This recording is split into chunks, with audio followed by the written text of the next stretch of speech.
I was a sophomore in high school in 1984 when Bark at the Moon came out. And I remember the kid in science class sitting behind me was all excited because he got tickets to the concert. I learned a few things that day. I was aware of Ozzy, but I didn't know the history. And that was the day I learned about a guy named Randy Rhoads, who was Ozzy's guitar player until he died in a plane crash, and who would then be replaced by a guy named Jakey Lee. I learned that Jakey Lee was a local guy from Imperial Beach who went to Mar Vista High School, which was just 3.5 miles down the road from Montgomery High School, where we went to. I grew up 5 miles inland from the coast, but I could see Imperial Beach and the ocean from my house.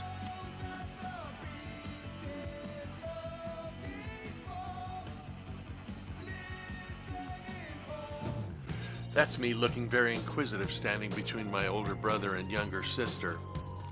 This picture was taken at Mar Vista High School, where my brother, wearing number 80 there, played football for Imperial Beach Pop Warner, and Mar Vista High School was the home field. This picture was taken in November of 1974, and that would have been during Jake's senior year. I played there a couple years later when I was old enough, and then again when I played for rival Montgomery High School. We always kicked their ass, but I digress. Over the last few years I've been modding guitars and building parts casters. It occurred to me it might be fun to build one from scratch, and this time use all brand new parts. And I figured the best way to do this might be a kit guitar, so I started doing some research. And it didn't take me long to decide that I wanted it to look like Jakey Lee's guitar.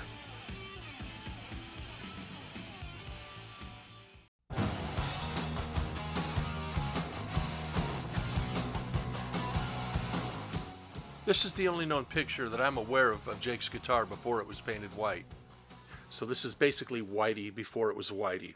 This picture was taken in 1978 at a local San Diego area high school graduation party, and this is Jake with his band Teaser. But before we get into the guitar, I want to tell you about the drummer. This is Marcus Descartes.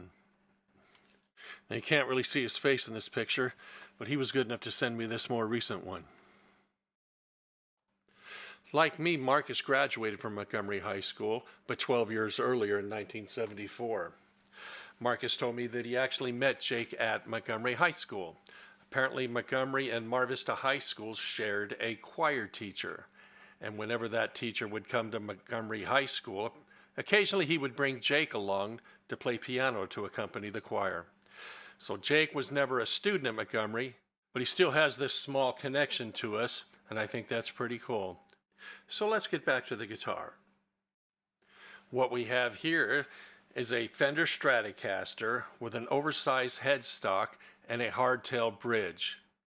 After Jake moved to LA, he had a roommate for a while that worked for Charvel. And one year for Jake's birthday, his roommate took his guitar to work and painted it white, cut down the headstock to normal size, and gave the world what we now know as Whitey, Jake's main guitar. I've heard many interviewers ask Jake if he still has this guitar, and he does. Charvel, which is now owned by Fender, still makes a version of this guitar, if anyone's interested, so let's take a look at it. What it basically is a white Strat style guitar with a painted headstock, black tuning hardware but with pearloid tuning pegs, ebony fingerboard, black one-piece pickguard with DiMarzio SDS1 single coil pickups with the reverse slant. This I will duplicate, but I will not use the DiMarzio pickups because I already have some Seymour Duncan single coils that I'll use instead to save a little money. I will use the Seymour Duncan JB humbucker in the bridge position. The hardtail bridge, however, is where I will go in a different direction. Jake has a lot of reasons for sticking with the hardtail bridge, where the strings go in through these holes in the back, then up over the saddles and on up to the tuning keys. He was still able to get whammy bar sounds with his guitar using some interesting techniques. because I can get just as stupid as anybody else if I have a bar. It's amazing. I mean, watching watching your videos and seeing you literally can do everything. It sounds so convincing, like a. I do a good imitation of a bar. yeah, without going out of tune. So imagine if I did have a bar. I would be stupid. That's mainly why I have a hard tail. Plus, I think.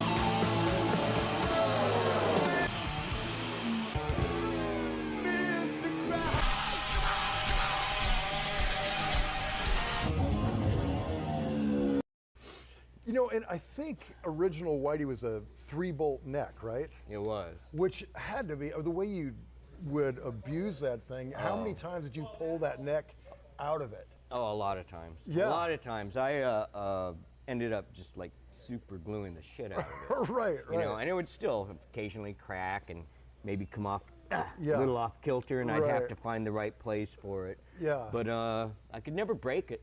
Yeah. Never break it. I tried to, because it would Yeah, be a yeah. great photo. Right. You know, there was many times when I just, come on, break, Yeah. break. Yeah. And I'm just not strong enough, or they build them too It's strong. a well-built guitar. Yeah.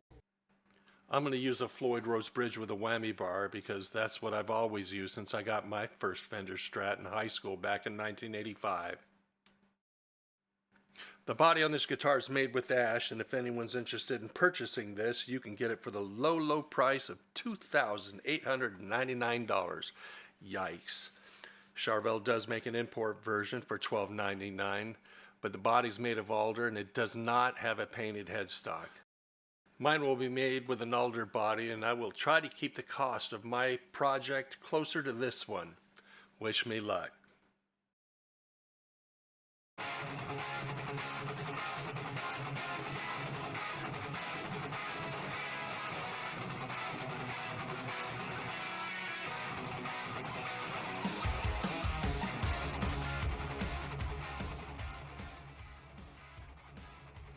So when I started trying to figure out how I was going to put this thing together, I started with checking out guitar kits. And I looked at a lot of them. I even looked on Amazon for a few. Problem with these guitar kits is what you see is what you get. They come pre-packaged, pre-built, and I had a hard time finding one that would accommodate Jake's reverse slanted pickups, and of course I wanted the Floyd Rose. So I decided to go with Warmoth, and here's why. Like most of your kit companies, Warmoth has pre-built guitars and necks that are finished or unfinished, but it also lets you custom build one. You select options from these drop-down menus and see the results on the left as you go. And also you get to see the running total of what this is going to cost you at the top. Keep an eye on that. It'll get away from you. I was able to find exactly what I needed, especially with the pick guard. There were no pre-made pick guards anywhere with reverse slant pickups that would accommodate Floyd Rose bridge. That reverse slant is an off menu option, so I had to speak with someone in sales. It's an upcharge. That doubled the price of the pick guard, but it was worth it because the reverse slant single coils are a signature part of Jake's guitar, and I couldn't get that pick guard anywhere else. If you've ever thought of building a guitar yourself, I highly suggest you check out Warmoth's website. It's a lot of fun going in there and seeing what you can do when building a guitar. And also they have a YouTube channel with this guy. Very informative, lots of videos. I encourage you to check him out too.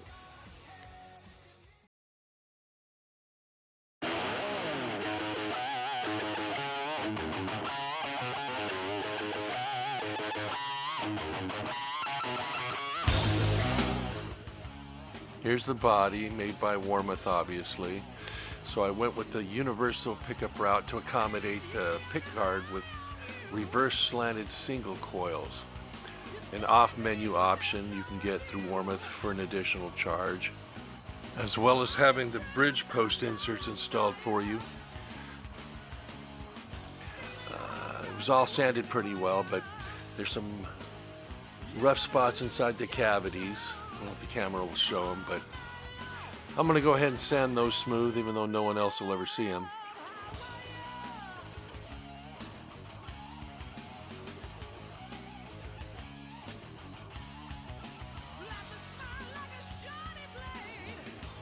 One of the options that I like most is this contoured heel. I don't have very long fingers, which is why I've always gravitated toward Ibanez guitars. Make it easier for me to get those upper frets. So for an additional cost, I was able to get a contoured heel on this. Here's the beautiful maple neck with a 10 to 16 inch compound radius ebony fingerboard with tall and narrow stainless steel frets. And here is a routed nut shelf with 2 pre-drilled holes to accommodate the locking nut. And here's those same 2 holes on the other side. I went with Warmoth's thin wizard profile, which kind of makes this like an Ibanez neck with a Fender headstock. And here's what the heel looks like. Has some of the specs stamped on the back, 10 to 16 for the radius, WZ for that wizard profile, and of course, the famous Warmoth turtle. I was a senior in high school in 1986 when Ozzy's Ultimate Sin album was released, and by that point in life, I was completely obsessed with playing guitar, fully immersed in the 80s hair metal scene, and even started my first band. Somehow the drummer of my band got to school to play Ozzy's new album over the school intercom system during lunch. And I remember sitting out there on that warm Southern California day, listening to Ozzy's new album over the shitty intercom speakers. That was the first time I heard the song Killer of Giants. It completely blew me away. And that was the day I became a Jakey Lee fan.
If none of us believe in war, then can you tell me what the weapon's for? Listen to me, everyone. If the button is pushed, there'll be nowhere to run. Oh, giants sleeping, giants winning.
Okay, so here it is, all finished. Very happy with it. A couple of things before I get into the demo. First of all, I went with the wizard option that Warmoth offers because I wanted the thinner neck, and as you can see, I do play a couple of Ibanez's. It's not a wizard neck in the way Ibanez makes one. So I had that expectation, and when I put this thing together and started playing with it, it felt awkward. Not bad, just not what I was expecting. So there was a little bit of an adjustment period there. This is a little bit rounder, but I've been gigging with this thing for about 6 months, and I'm very happy with it. I was able to adjust, so no problem there. Just a heads up. The contoured heel is beautiful. I can get the upper frets without any hindrance. The main thing is the bridge. I had intended to go with a low-profile Floyd Rose bridge. Since Jake uses that hardtail bridge, I figured the low-profile bridge would have a smaller footprint. Unfortunately, it did not fit into the cavity. You see here, we have a nice gap where I can fit this guitar pick in there. No problem. Things are as they should be. And the same thing back here. But when you come over to this side, it's right up against the wood. There's no gap there. When I go to use the whammy bar, it gets hung up instead of falling back into place and returning to pitch. So I ended up putting this normal one on here, just a standard original Floyd Rose. Didn't cost me any more money. I just swapped bridges around on some guitars, and here we are. So, starting with the demo, the biggest question I've got from people is, how do these reverse slant single coils sound? One thing, when I put this thing together, since I'm using the Seymour Duncans instead of the DiMarzios, when I first put it together and started playing it, these things were very shrill, very high end, very trebly. It hurt my ears to play them. So what I ended up doing was putting resistors, soldering them from the switch where the pickup wires connect to the switch to the volume pot. That's a trick I learned on YouTube as well, and now I like it. It's still using 500K pots, still a little bit brighter than 250K pot, but in a good way, I think anyway.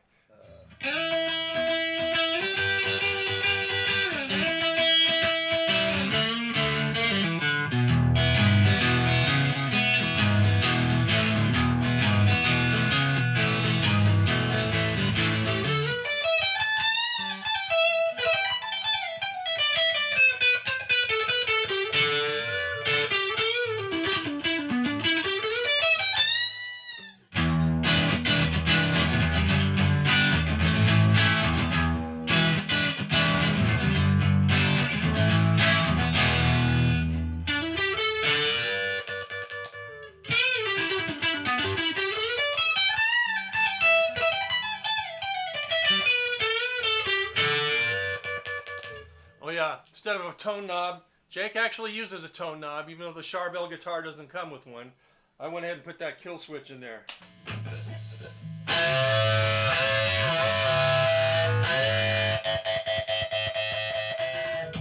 My favorite position, combining pickups, is bridge and middle.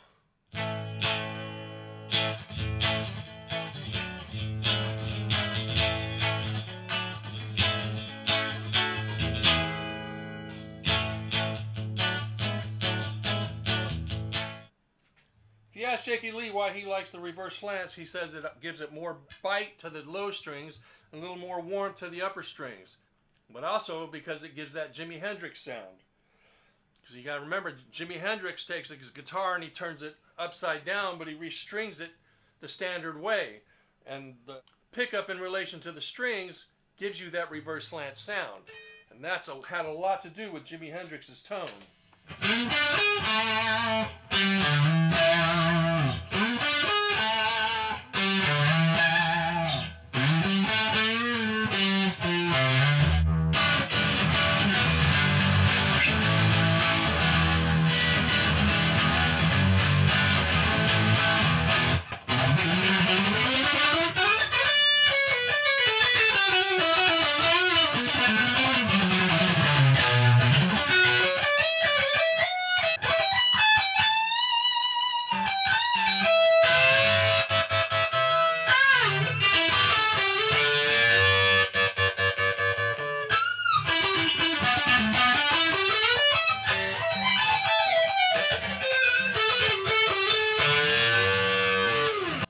pickup, I want to do something a little different.